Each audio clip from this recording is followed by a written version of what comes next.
This is Toumani Camara, and it's time to open up the briefcase with Casey Holdahl.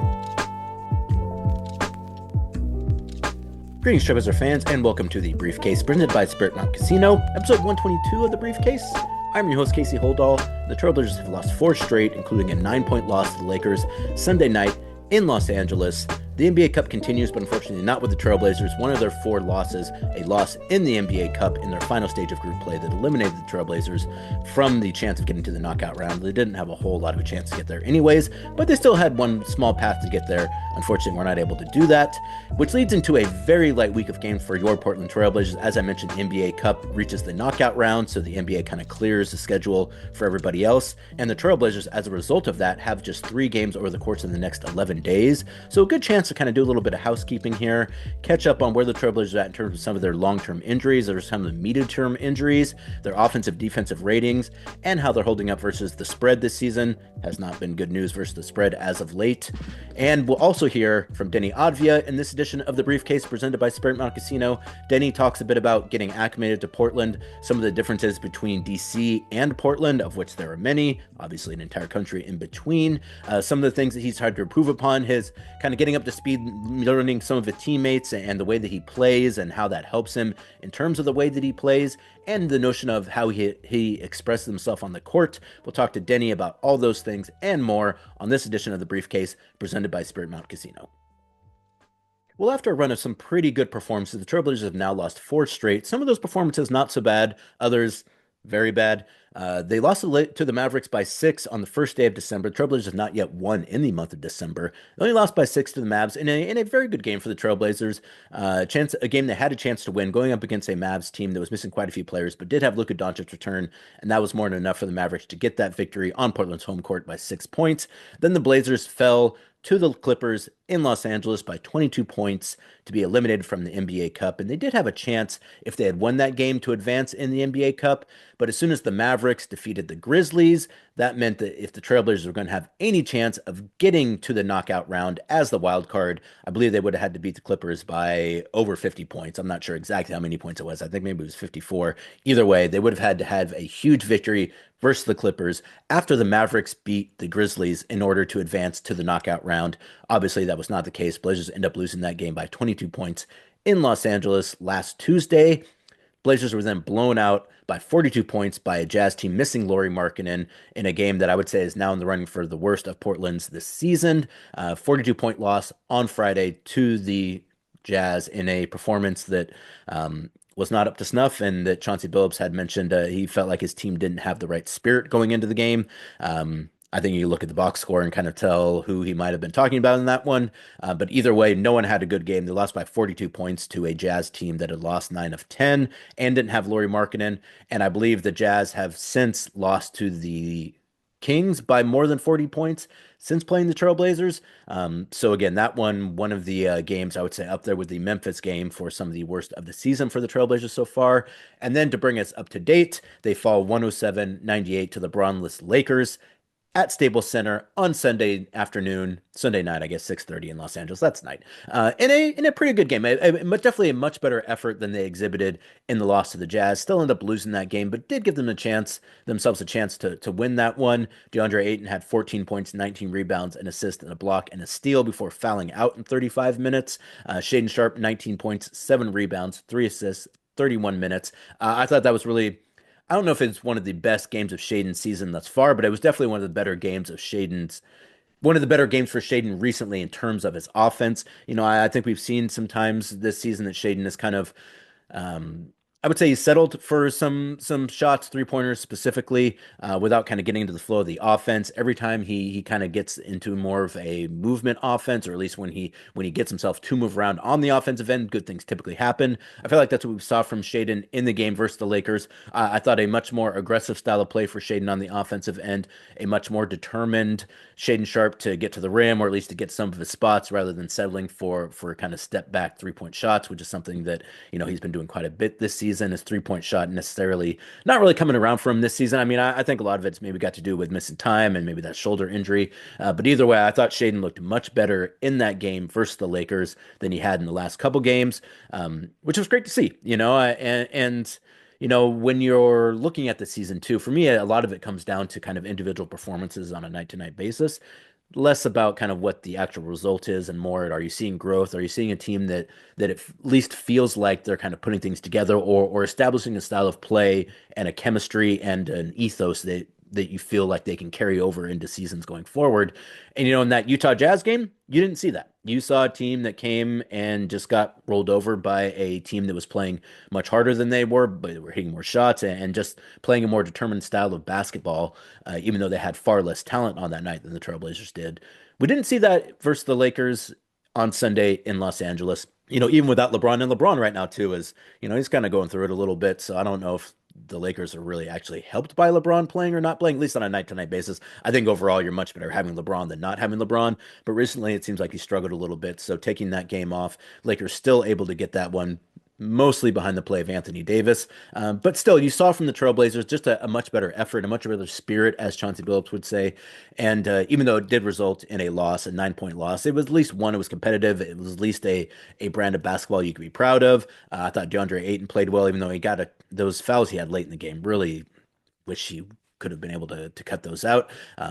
But still a much better performance and something I think that, with 4 days off now before their next game on, I believe, Friday, give them a chance to kind of enter this segment where they're going to have some practices, chance to probably get some running, get some guys healthy, feeling a little bit better than they probably felt after that game versus the Jazz. So I will say, they had practice on Saturday after that loss to the Jazz. And again, I got a real good sense from the team in the gym as I got after they lost to the Grizzlies. And, I thought Chauncey had some interesting things to say just about, wishing that they could have those kind of good practices. It sounds like it was a good practice. Not after blowout losses, but if they're going to have them, then it's a good time to have those kind of practices. So I think while you would rather not see 40 plus point blowouts on your home floor to a team with far less talent, I do feel like they've done a pretty good job bouncing back from those kind of games, which again, you'd rather not have those games. But if you are going to have those kind of games, at least they're coming back and getting a much better effort in the next night. Along with Shaedon Sharpe, I thought Deni Avdija played pretty well as well. 13 points on just 7 shots for Deni, who obviously we're going to hear from here in a minute. 4 rebounds, 2 assists in 23 minutes. And Scoot Henderson got back into the game after missing 4 straight, 13 points in his first game back after that contusion. Really good to see Scoot back out there. Really nice to see the Blazers getting healthier again. They had that stretch where pretty much everyone was available and they were missing a few guys. And then the guys who were playing in the positions behind the guys who were injured then got injured. So they haven't had all those players back for the last couple weeks. Hopefully that will not be the case going forward. As I mentioned, 4 days here to get healthy, to get some treatment, and hopefully get back out there before facing the Spurs in Portland on Friday in the Scoot Henderson glasses night as well. So definitely want to check out their tickets on sale for that game. That is one of the games that was added to the schedule when the Blazers did not make the knockout round. They play the Spurs on Friday and the Suns in Phoenix on Sunday. Those are the 2 games that were added to Portland's schedule after they didn't make the knockout round in the NBA Cup. And speaking of injuries, as I mentioned, since we have a couple days off here, might as well do kind of a roundup here of where the Trailblazers are at in terms of some of their injuries. I imagine we'll probably be getting updates on a lot of these this week. But until we do, the team didn't have a practice on Monday, as you would probably expect. I imagine they'll probably go at least 2 of the next 3 days. So Tuesday, Wednesday, and Thursday before playing on Friday. I don't know if they'll go all 3 of those days, but definitely an opportunity to get back on the court, get some things figured out, and I guess probably most importantly, get some guys back out there on the floor. As I mentioned, Scoot did return in the game versus the Lakers on Sunday. Great to get him back out there. He'd been listed as questionable with that contusion for a couple games, didn't end up playing. And I think Chauncey said at practice on Saturday that Scoot didn't really do a whole lot, even though we did see him going through a battery of shooting drills while we were doing our interviews. So the fact that Scoot had been, I think, doubtful or questionable for a couple games, but still wasn't available, not really entirely sure what to make of his status going into the game on Sunday. But luckily, he was able to play. He looked pretty good doing it, came off the bench. Really nice to get Scoot back out there. They need some more depth at that point guard position. And it's really great to get Scoot out there. 1, just because it helps the team, but 2, you also want to see Scoot develop this season as well. So hopefully no lingering issues with that contusion, be it on his back or his thigh. But either way, back out there. Really good to see Scoot back out there. Another player that seemed like maybe they were going to lose for a bit of time, Toumani Camara, suffered a foot injury in that loss to the Jazz on Friday in Portland. He left the game in the first quarter, did not return. Chauncey Billups had said he was getting imaging on that foot. And at that point in time, you assume that you're probably going to be without Toumani for at least a couple games, if not longer, if that imaging comes back with something a little more serious. Evidently, that wasn't the case. On practice on Saturday, again, I believe Chauncey had said that he didn't think Toumani was going to play.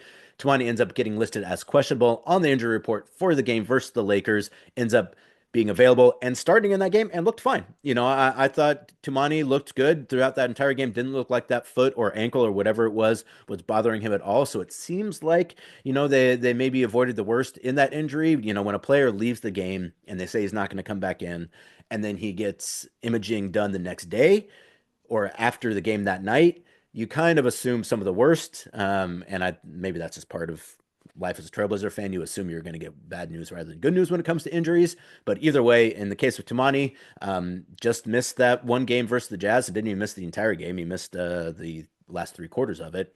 Didn't really miss much anyways. And now it seems like he's about to get there on the court. So it's something to probably pay attention to. If he does hit an injury report here sometime soon, it wouldn't necessarily surprise me. Though, again, Blazers don't play again until Fridays. So plenty of time to rest up. I imagine he's probably going to be on light duty if that foot was bothering him after the game on Sunday. Sure didn't seem to be bothering him during the game on Sundays. So as I mentioned, either way, seems like we got some good news with Toumani. It seems like the worst was avoided. I'm guessing that they probably thought that there was something going on with that foot after he did leave the game versus the Utah Jazz. Luckily, whatever did happen, not so serious. Toumani back out there the next game. Then we get to the players who have been out for a minute now. Robert Williams III, who's been in the concussion protocol since November 26th, has not played since. Did not play in the game versus the Lakers. I imagine I don't even know if he made the trip to Los Angeles, which, particularly when you're in the concussion protocol, doesn't make any sense to really travel. The Blazers' next game, as I mentioned, December 13th versus San Antonio. And at that point in time, you would imagine that Rob will be pretty close to coming back, if not coming back. That's 17 days since he suffered the concussion to when the Blazers will play their next game on Friday versus San Antonio. With concussions, it's a bit hard to tell. They're not like regular injuries. You can't just assume that, well, if you do this treatment, you're going to be back in this time frame. Each player's situation is different when it comes to concussions, more so than when it comes to strains or sprains or breaks or things of that nature. But either way, after we're getting close to 3 weeks by time Friday's game comes, close to 3 weeks since he had that concussion. One would hope that if everything goes well, that Rob will be available for that game on Friday versus the Spurs. He did participate in the Fred Meyer shopping event that they had last week, which was a great event, by the way. Shout out to Fred Meyer. Shout out to the Black Parent Initiative. Shout out to all the folks in our community relations department for putting on a great event. He was able to come to that event, and it seemed like he was fine, so I'd say that's good news. Obviously, he's not having to hunker down in dark, quiet places right now, which is a good sign. So assuming that he's able to work through the rest of those concussion protocols, which, you have to like ride a bike, you have to go X number of days without any symptoms, you have to have an on-court workout and then not have any symptoms after the fact. It's a whole kind of obviously protocol that they put players through. And you would hope that at some point in time this week, Rob would be able to get cleared so he can play for the game on Friday, assuming that he's completely healthy. I mean, obviously, if Rob's not healthy, if he's still having issues with that concussion, you don't want him to come back. But hopefully that is not the case. Hopefully that concussion has subsided. Whatever situation he was having, whatever symptoms he was having had subsided, and hopefully able to get Rob back out there sometime this week. As I mentioned, first game is on Friday. And then that brings us to Donovan Clingan, who suffered a grade 2 MCL sprain about 2 weeks ago. Believe Tuesday, tomorrow, is the 2 week mark. That's when the team said that there would be some kind of update. So I imagine we'll probably hear something about Donovan Clingan on Tuesday, assuming the team has practice on Tuesday, which I would assume that they will. They might, I guess it's always possible they'll take Monday and Tuesday off, then practice Wednesday and Thursday for the game on Friday. But I would assume that they're probably going to be back in the gym on Tuesday. If nothing else, it won't be a blackout day. So hopefully we'll get some kind of update on Donovan Clingan soon. No real updates thus far about Donovan. I imagine they'll probably have another MRI on that knee to figure out, what the situation or what grade strain that MCL still has, if it still has a strain or a sprain, excuse me. And at that point in time, I figured they'll probably discuss Donovan's return to play.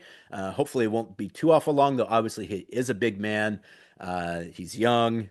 He's been inactive for the last couple weeks, though I have seen Donovan doing some stuff on the court at least before games. So it's not like he's not doing anything out there. So he is going through some workouts, hopefully keeping that fitness up a little bit so he's able to get back out onto the court sooner rather than later. But I expect we'll get some kind of update about Donovan here soon.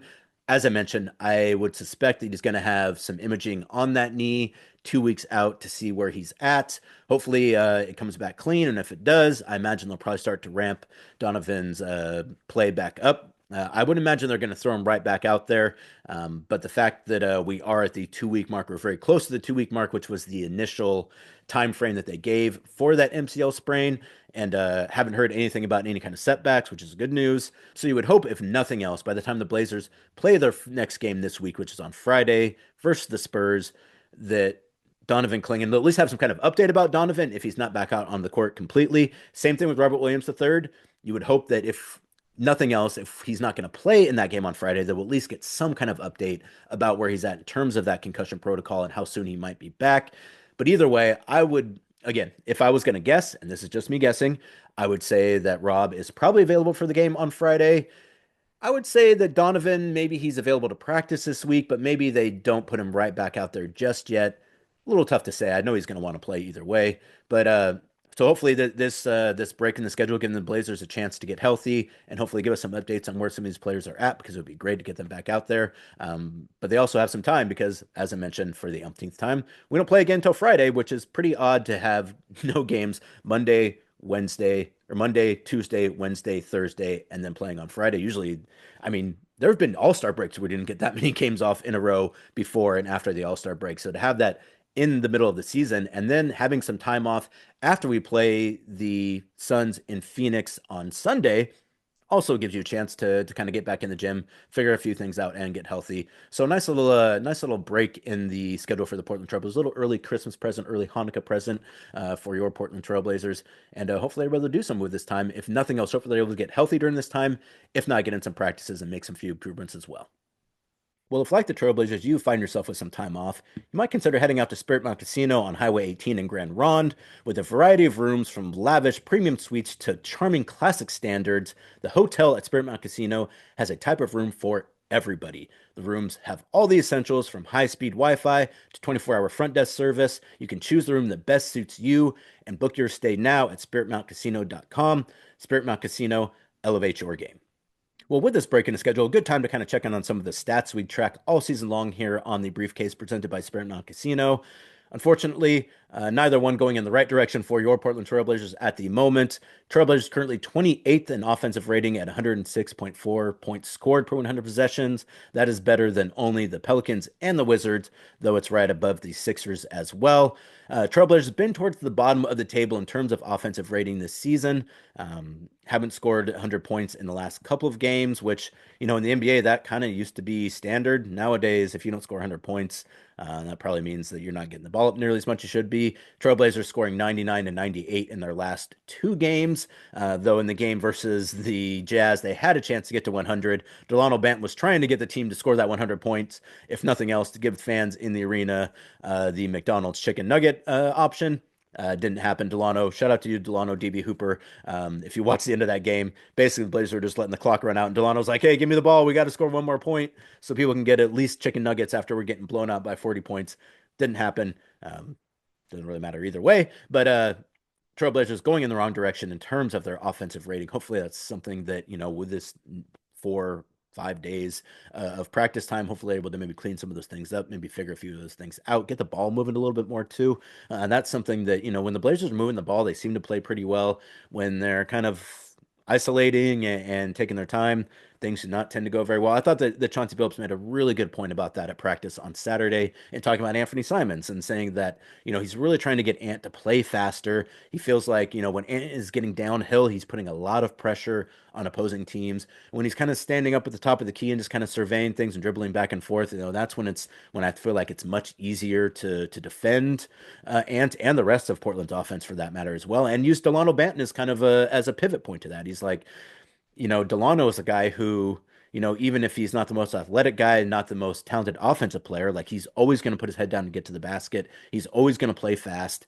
And that can make up for a lot of things that, sometimes maybe you're not as skilled, or again, maybe you're not as good of a shooter, but if you play fast and you put pressure on the defense, good things tend to happen. And that's something that I'm hoping we see more out of Anthony Simons here, because Chauncey had mentioned that. And I think it's a very good point. I think, when you're watching games, just pay attention to Ant, for a couple possessions and see, when he brings the ball up quickly and kind of gets the team into an early offense, note the difference in kind of the way things look when he does that compared to when he walks the ball up and kind of they start setting screens and doing dribble handoffs and things of that nature. So that's something that hopefully they will improve upon. And, when you're 28th in offensive rating, that's something you absolutely need to improve upon. Portland's defense, on the other hand, they were league average. I talked about that in previous episodes.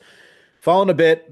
Actually, they did bounce back a little bit over the last couple of days. I mean, that game versus the Utah Jazz has the ability to really skew your defensive rating.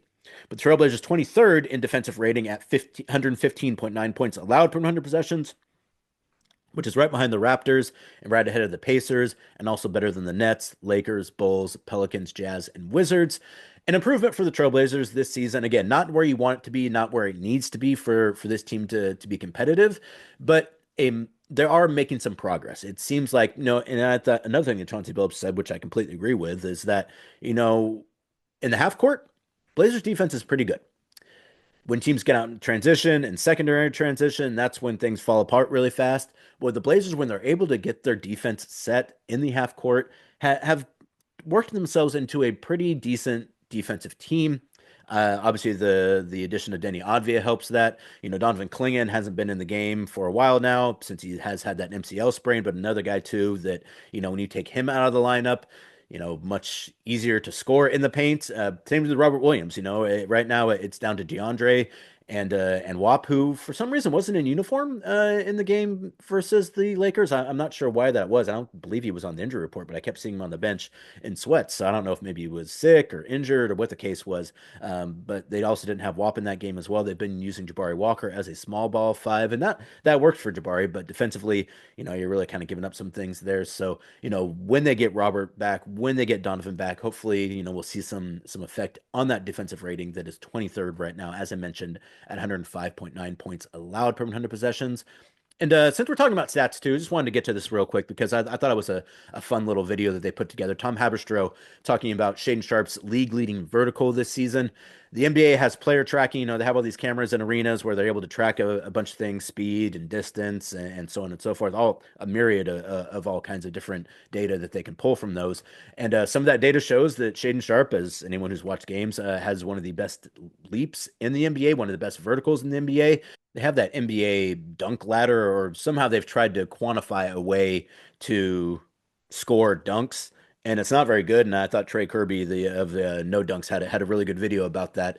It doesn't make any sense. It's kind of nonsensical the way that they decide what the best dunks are, which makes perfect sense as well too. Like, stats are not how you go about deciding what a great dunk is. That's such an NBA brained take on how to use data.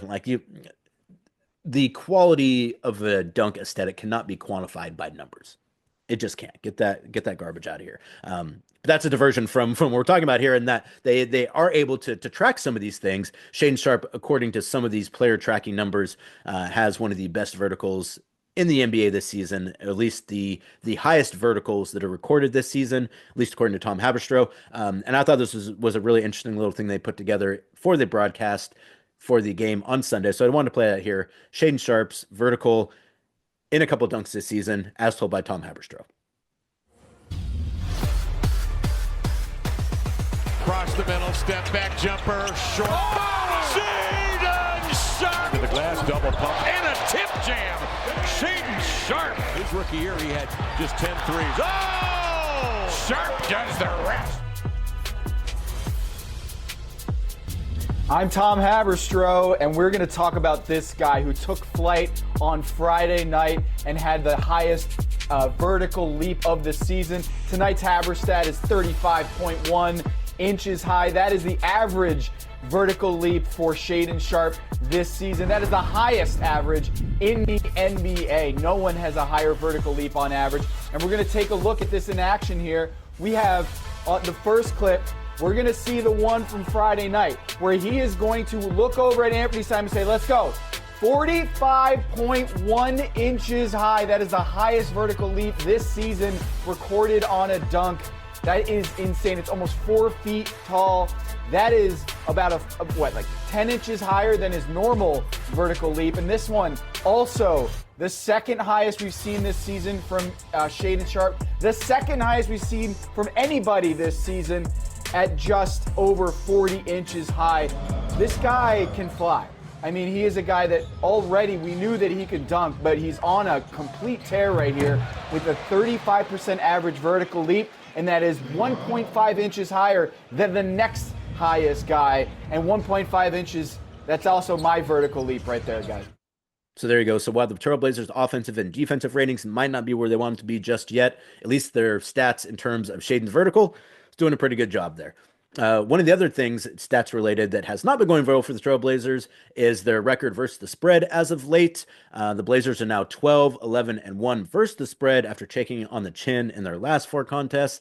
Blazers were 5-point underdogs to the Mavericks and lost by 6. So that one pretty close there. 8.5-point underdogs to the Clippers and ended up losing that game by 22. They were favored for the first time this season versus the Jazz by 4. And they ended up losing that game by 42 points. So not only did they lose that game to the Jazz, it was the first time this season they were favored to win a game, and they not only lost, they lost in incredibly poor fashion. So I guess the moral of that story is, Vegas, please don't favor the Trailblazers in any more games this season, because at least the one time you did that this season, they came out and had arguably their worst performance of the year. And then they were 7-point dogs to the Lakers and ended up losing by 9. So another close one there as well. So they've bookended 2 really bad losses versus the spread with 2 not so bad losses versus the spread, but a loss is a loss regardless. And checking in on their year-long win projection with 8 wins, Trailblazers are 35% of the way to hitting the over on the projection of 22.5 wins this season. And that's after 29% of the season. So they're still ahead of schedule, but not nearly as far ahead of schedule as they were a week and a half ago. So if you bet the over, you still probably feel pretty good about that. If you bet the under, this was a really good week for you. And if you did bet the under, come on, do that for somebody else. Get on the winning team here, folks. And if the Trailblazers don't end this losing streak they're on, which is at 4 games, if they rattle off a couple more losses, you got the Spurs on Friday, you got the Suns on Sunday, and then I think the next game is versus the Nuggets on Wednesday or Thursday. If they lose all 3 of those at that point in time, they're probably going to be behind schedule. So either way, hopefully the Trailblazers are able to get some wins here soon. And last but certainly not least, let's go ahead and hear from Deni Avdija. Talked to Deni last week before the Trailblazers headed out to Los Angeles to play the Lakers. Just about his thoughts about the season thus far, kind of acclimating to Portland, the differences between Washington, D.C. and Portland, both in terms of on the court and off the court, kind of taking some time to adjust to his new teammates, particularly because of the way he plays, which I thought was kind of an interesting discussion there.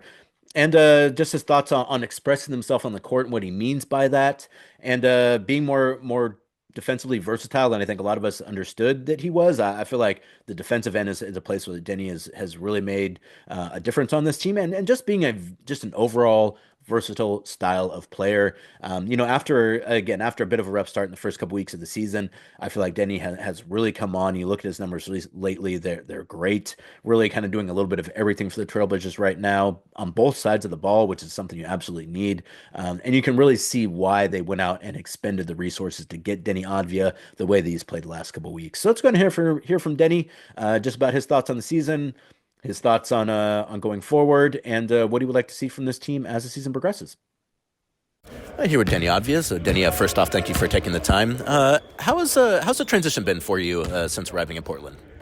I mean, transition's been partially smooth. I feel like Portland is a beautiful city.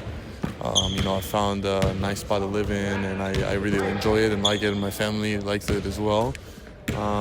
Food scene is good. People are nice.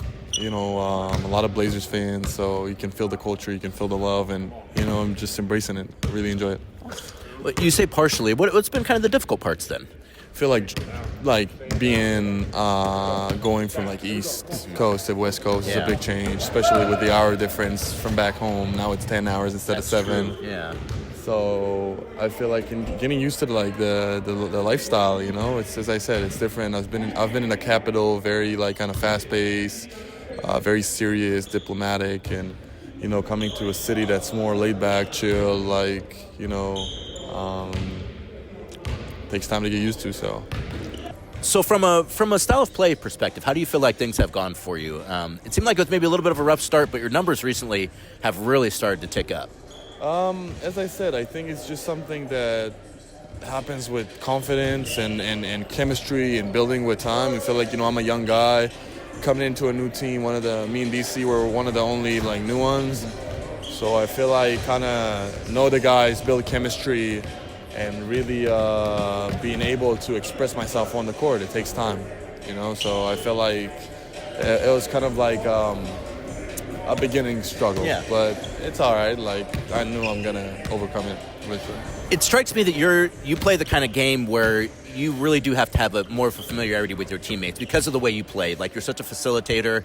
It seems like your style of play especially might take a little longer to adjust than maybe someone who's just kind of a scorer or just a defensive player. Yeah, I feel like, as you said, like, you know, I facilitate a lot, and I need to know the guys better for me to understand where everybody wants the ball, how everybody plays out, where can I fit, you know, my type of play into the system. And I feel like the coaching staff and the players embraced me and did a good job. But as I said, it takes time. No matter, you can rush time and patience, and I feel like that's what needed.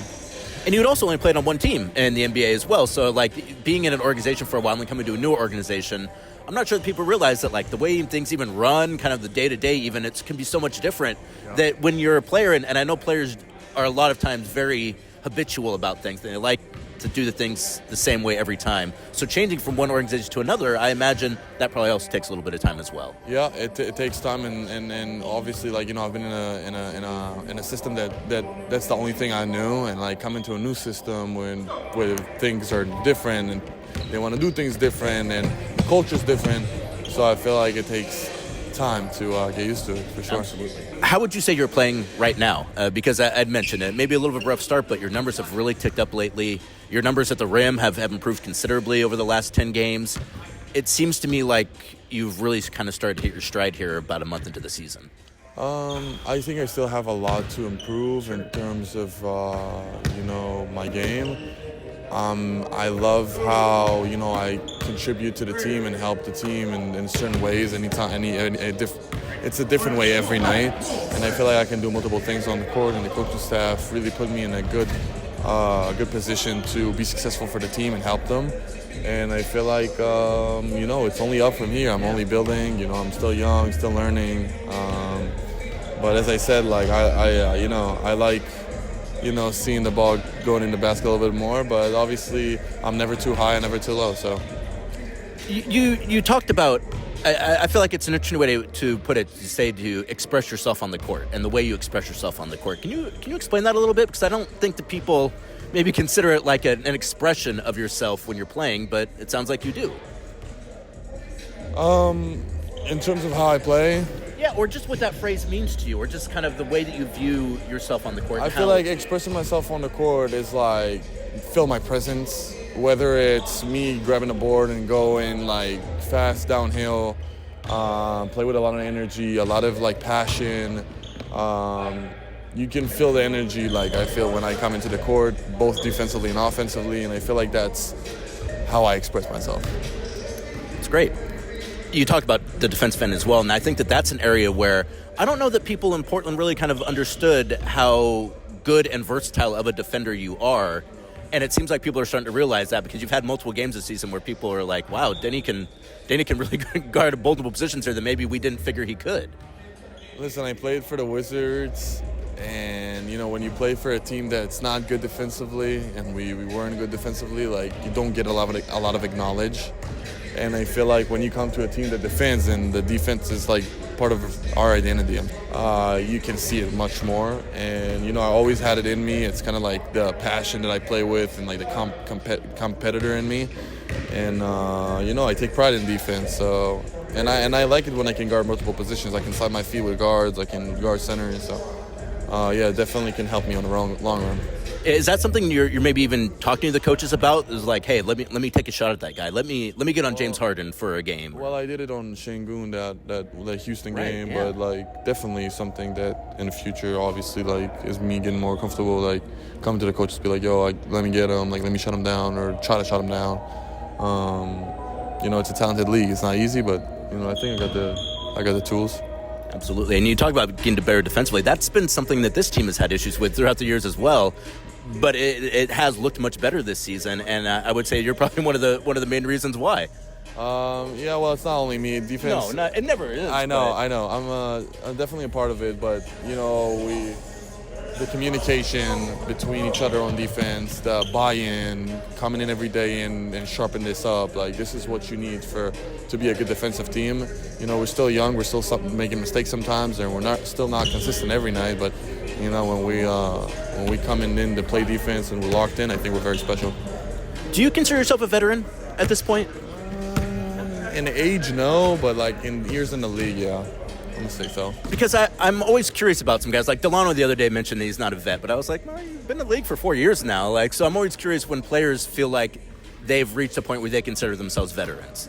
I'm gonna say when you're in after 4 years, you consider a vet. So that's what I think. And does that change the way you kind of deal with teammates or present yourself to teammates, or do you? I never look from above on anybody. Right, like yeah. I'm pretty chill with everybody. Like obviously, like if there's something I need to say, I'll say it. But like, I never come and say like, oh, I'm a vet, I should say this or I should be like that. Like, I'm acting like Deni, and I'm having fun, laughing with everybody. But like when I need to be serious and say something, I'll say it.